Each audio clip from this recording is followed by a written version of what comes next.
Welcome to our channel. আমাদের চ্যানেলে কিন্তু তোমাদের সবাইকে স্বাগত। দেখো, অন্নপূর্ণা যোজনা যে আছে এটিতে কিন্তু ঝাড়াই বাছাই কিন্তু শুরু হবে এবং যাচাইকরণের যে নির্দেশিকা সেটাও শুরু হয়ে যাবে। তার আগে তোমাদের একটা কথা বলে নিই যে এই মাসে যারা টাকা পেয়েছেন এর মানে এই না যে পরের মাসেও পাবেন, তার কারণ ঝাড়াই বাছাই কিন্তু চলবে। এবং কেন আমি এই কথাগুলো বলছি পুরোটা একটুখানি দেখে নিই। দেখুন, অত্যন্ত জরুরি সতর্কবার্তা, পরের মাসে বন্ধ হয়ে যেতে পারে টাকা। পশ্চিমবঙ্গ সরকারের অন্নপূর্ণা যোজনা প্রকল্পের আওতায় যারা ইতিমধ্যেই নিয়মিত টাকা পাচ্ছেন তাদের জন্য এবার বড়সড় নিয়ম চালু হতে চলেছে। নবান্নে অনুষ্ঠিত সাম্প্রতিক উচ্চ পর্যায়ের বৈঠক সূত্রে জানা গেছে, যোজনার তালিকা সম্পূর্ণ ত্রুটিমুক্ত স্বচ্ছ করতে বিদ্যমান সুবিধাভোগীদের নতুন করে ঝাড়াই বাছাই অর্থাৎ রিস্ক্যানিং এবং বাড়ি বাড়ি গিয়ে ভৌত যে যাচাইকরণ আছে অর্থাৎ ফিজিক্যাল ভেরিফিকেশন, সেই একটি কিন্তু তদন্তের নিয়মে যদি ঘটলে অযোগ্য প্রমাণিত হয় তাহলে আগামী মাস থেকে কিন্তু টাকা পাওয়া বন্ধ হয়ে যেতে পারে। এটা সম্পূর্ণ কি ঘটনা আমি আপনাদের একটুখানি টোটালটা পড়ে শোনাচ্ছি। দেখুন, কেন এই আকস্মিক ঝাড়াই বাছাই প্রক্রিয়া। দেখুন, সরকারের মূল লক্ষ্য প্রকৃত অভাবী ও যোগ্য নারীদের কাছেই এই প্রকল্পের আর্থিক সাহায্য পৌঁছায়। প্রাথমিক পর্যায়ে 1,62,00,000 আবেদনের মধ্যে 1,22,00,000 আবেদনের কিন্তু মঞ্জুর করা হলেও প্রশাসনের কাছে খবর রয়েছে যে কিছু বর্জনীয় মানদণ্ড লুকিয়ে বা ভুল তথ্য দিয়ে এই তালিকায় নাম অন্তর্ভুক্ত করা হয়েছে। কোনো ভুয়া অযোগ্য ব্যক্তি যাতে সরকারি তহবিলের অপব্যবহার না করতে পারেন তার জন্য এই কঠোর ফিল্টারিং বা ঝাড়াই বাছাইয়ের সিদ্ধান্ত কিন্তু নেওয়া হয়েছে। তারপর চলুন আমরা কিন্তু দেখে নিই কী এখানে বলা হয়েছে। দেখুন, এখানে যেটা গুরুত্বপূর্ণভাবে বলা হয়েছে যে বাড়ি বাড়ি গিয়ে কিন্তু কীভাবে হবে ফিল্ড ভেরিফিকেশন বা যাচাইকরণ। দেখুন, মহকুমা শাসক এইচডিও এবং সমষ্টি উন্নয়ন আধিকারিক বিডিও তত্ত্বাবধানে বিশেষ সরকারি প্রতিনিধি দল কিন্তু গঠন করা হয়েছে। এই প্রতিনিধিরা সরাসরি সুবিধাভোগীদের বাড়ি বাড়ি গিয়ে বাস্তব পরিস্থিতি খতিয়ে দেখবেন। প্রধানত নিম্নলিখিত 4টি বিষয়ে কঠোরভাবে কিন্তু যাচাই করা হবে। কোন 4টি বিষয় যাচাই করা হবে দেখে নিই। দেখুন, আয়করদাতা পরিবার। সুবিধাভোগী মহিলার পরিবারে যদি কোনো সদস্য যদি আয়কর অর্থাৎ ইনকাম ট্যাক্স প্রদান করে থাকেন তবে তার নাম তালিকা থেকে বাদ যাবে।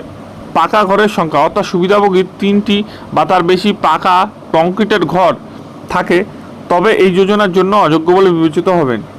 এবং তৃতীয়, দেখুন, জিএসটি। যদি কোনো পরিবারের সদস্যের নাম জিএসটিআইএন নম্বর তালিকাভুক্ত থাকে, তারা যদি বড় কোনো ব্যবসার সঙ্গে যুক্ত থাকেন তাহলে কিন্তু এই টাকা কিন্তু বন্ধ হয়ে যেতে পারে। এটি কিন্তু আপাতত। নেক্সট দেখুন, তারপর আরও কিছু কথা এখানে বলেছে। অন্যান্য বর্জনীয় বিষয়, পরিবারের 4 চাকার গাড়ি বা কোনো সদস্য সরকারি চাকরিজীবী হলে ঝাড়াই বাছাই প্রক্রিয়া বা তারা সরাসরি কিন্তু বাদ পড়বেন। কারা টাকা পাবেন এবং কারা টাকার বন্ধ হওয়ার কিন্তু আশঙ্কা রয়েছে, দেখুন আমি কিন্তু সম্পূর্ণ আপনাদের মাঝে চলে যাই। দেখুন, এখানে কিন্তু বলা হচ্ছে টাকা নিয়মিত পাবেন কারা, যারা প্রকৃত দুস্থ, আর্থিক সামাজিক অনগ্রসর পরিবারের নারী, যাদের পরিবারে কোনো পাকা বাড়ি বা বড় সম্পত্তি নেই, পরিবারের কোনো ব্যবসায়িক লাইসেন্স বা জিএসটি নম্বর না থাকলে, ব্যাংক অ্যাকাউন্ট সচল এবং আধারের সঠিক যদি লিঙ্ক করা থাকে। টাকা বন্ধ হতে পারে কাদের, দেখুন, পরিবারের কোনো সদস্য আয়কর ইনকাম ট্যাক্স দাতা হলে, পরিবারের 3টি বা তার বেশি সম্পূর্ণ পাকা ঘর বা বাড়ি থাকলে, পরিবারের কারো নামে সক্রিয় জিএসটি নাম্বারে যদি বড় ব্যবসা থাকে, পরিবারের 4 চাকার গাড়ি বা সরকারি আধা সরকারি কোনো চাকরিজীবী থাকলে, এগুলো থাকলে কিন্তু বন্ধ হবে। নেক্সট দেখুন, আরও কি বলা হয়েছে যে যাচাইকরণের সময় সরকারি তথ্য ও নথির মিল পাওয়া গেলে এবং আরেকটি দেখো, ভেরিফিকেশনের সময় অনুপস্থিত থাকলে বা ভুল তথ্য দিলে, অর্থাৎ ভেরিফিকেশনে কিন্তু আপনার কিন্তু উপস্থিত থাকা কিন্তু থাকতেই হবে। তারপর দেখুন, জরুরি বার্তা যেটা দিয়েছে সাধারণ মানুষের জন্য, যেহেতু খুব শীঘ্রই ব্লক পৌরসভা স্তরের আধিকারিকরা বাড়ি বাড়ি গিয়ে তদন্ত শুরু করবে এবং নাগরিকদের আতঙ্কিত না হওয়ার সচেতনতা থাকার পরামর্শ দেওয়া হয়েছে।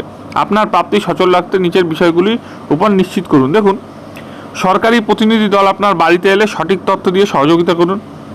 দ্বিতীয়, কিন্তু আধার কার্ড, আধার লিঙ্কড ব্যাংক পাসবই এবং রেশন কার্ড সর্বদা হাতের কাছে প্রস্তুত রাখুন। 3, দেখুন, আপনার ব্যাংক অ্যাকাউন্ট যেন সচল অ্যাক্টিভ থাকে, তাতে ডাইরেক্ট বেনিফিশিয়ারি ট্রান্সফার অর্থাৎ ডিবিটি অন করা থাকে তা নিশ্চিত করুন। তো এই জিনিসগুলো যদি আপনার থাকে তো অবশ্যই কিন্তু আর কোনো চাপ নেই। এবং আরেকটি কথা আপনাদের বলছি, আপনাদের যেটা আমি বারবার বলছিলাম যে যারা কিন্তু ভুল তথ্য দিয়েছেন তারা কিন্তু সমস্যার মুখে পড়বেন, এটাই কিন্তু আসল কথা। তার জন্য ভুল তথ্য না দিয়ে যেটি সঠিক তথ্য এবং যেগুলো সঠিক সেগুলোই কিন্তু আপনারা দেবেন। এবং এগুলো যদি আপনারা দেন সঠিকভাবে তাহলে কিন্তু কোনো চাপ নেই। এবং আয়করদাতা পরিবার, পাকা ঘরের সংখ্যা এবং ব্যবসায়িক নিবন্ধন এই জিনিসগুলো কিন্তু একটু বেশিভাবেই দেখা হবে এবং যখন ফিল্ড ভেরিফিকেশন হবে এগুলো কিন্তু কাজে আসবে। তো সম্পূর্ণ ভিডিওটা আপনাদের সামনে তুলে ধরলাম, কেমন লাগলো জানাবেন, ভালো লাগলে কিন্তু চ্যানেলটি সাবস্ক্রাইব করে পাশে থাকা বেল আইকনটি কিন্তু ক্লিক করবেন। ধন্যবাদ।